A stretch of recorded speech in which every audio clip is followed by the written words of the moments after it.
Well, we are no strangers to social media, and by now you probably know a lot of what you see online is just a highlight reel.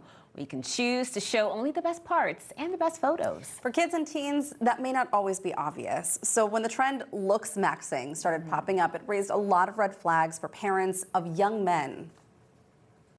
Looksmaxxing is a viral movement, particularly among young men, focused on maximizing their physical appearance.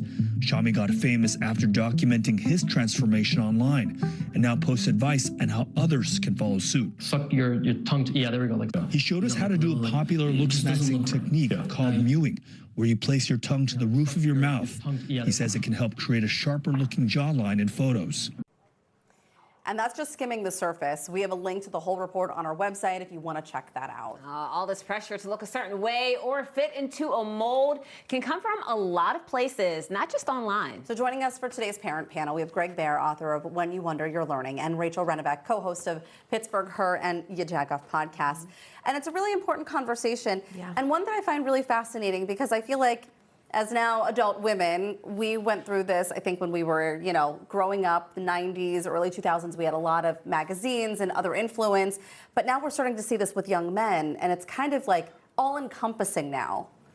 Could not agree more. And I feel glad that I avoided that somehow. And as a girl dad, I certainly notice it with my daughters, but now, of course, I'm noticing it with their friends, the guys, and it's just...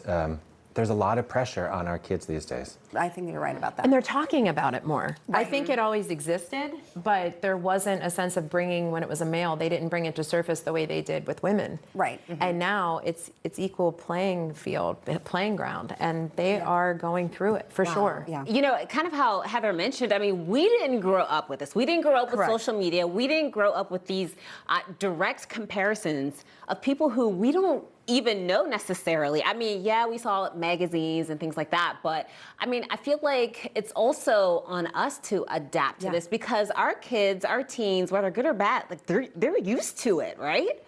They're used to it, and I think the social media, like we said, social media, you have to really have that conversation early on with what they're seeing. Having the topic at dinner, having the topic when it's good for them, after a practice, after school, that you're conversing with what they saw and what they're talking about from that perspective so that you can help bring that confidence level up. And we have to tap into our wisdom. We didn't face the challenges our kids face today, and we had popular culture.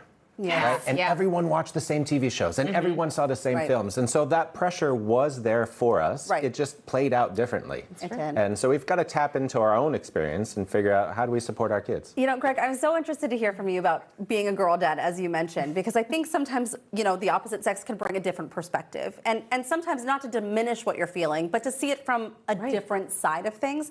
So how do you talk to your girls about this kind of stuff?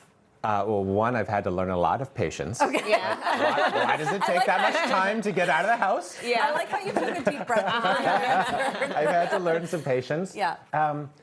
And I was talking to my girls about this last night in anticipation of this conversation. And it was so interesting because they said they didn't mind the pressure so much, which I was like, well, why is that? And they're like, well, it sort of gets you to try some new things. Like, like maybe try a new style of clothing that maybe I like, or a new, and so it was interesting that for them it was a little bit positive. But as for any kid, whether it's girls or boys or whomever they might be, right? Just like leaning into who they are, what makes them happy in small ways, constantly celebrating who they are and how they express themselves. I think the top tier of all of this, and this is the conversation that I had with my girls, and specifically my oldest, because she now has a phone and getting into social media and that sort of thing, is that you're going to see things that look perfect. And I said, as an adult, and I'm looking at this, I see that and I say, oh, those jeans look really good on her. I want those jeans. I'm going to buy those jeans. And I said, you don't even realize that that's happening subconsciously, but you're doing it. I said, the same is going to happen for you. You're going to see someone and you're going to say, oh, they're really pretty, or they're really this, or they're really that. I want to be that way.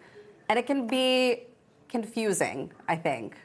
But I think kids today are recognizing the positives in each other. And they tend to talk about it. From what I've witnessed, the teens sit there and say, like, you have great hair. As much as we talk about the negativity and the things that happen that are not good from bullying and things like that on social media, I've also witnessed teenagers sitting at a bonfire and saying, your hair looks so good. Oh, this person, but your shoes that you wore, or that touchdown you had, or that test that you aced, they do lift each other up. And I think that's what they need more of. It's a good culture in that respect.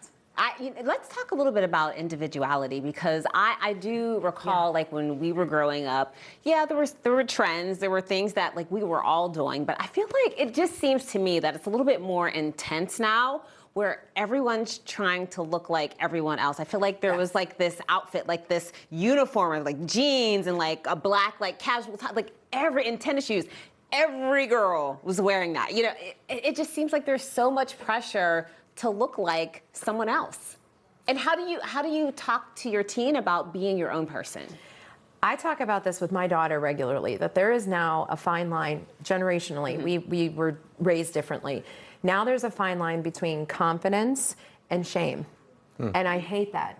I hate it because you have to be very careful. It's just that constant conversation of what makes you feel good and what makes you feel that you are looking good with other people. So that's the key. Well, and it is hard as a parent to have, like, this is the moment I'm going to talk to you about your individual. And so it really does come through in these little moments. Little moments in the morning, like, oh, that looks really good on you, or hey, try this shirt on. Because it does feel like every kid's wearing Birkenstocks and for some reason has Vera Bradley bags. And what's wrong with that? The uniform is in. Thank you both for coming on talking about this. Thank you. All right, our parent panel is the second Tuesday of every month here on Talk Pittsburgh.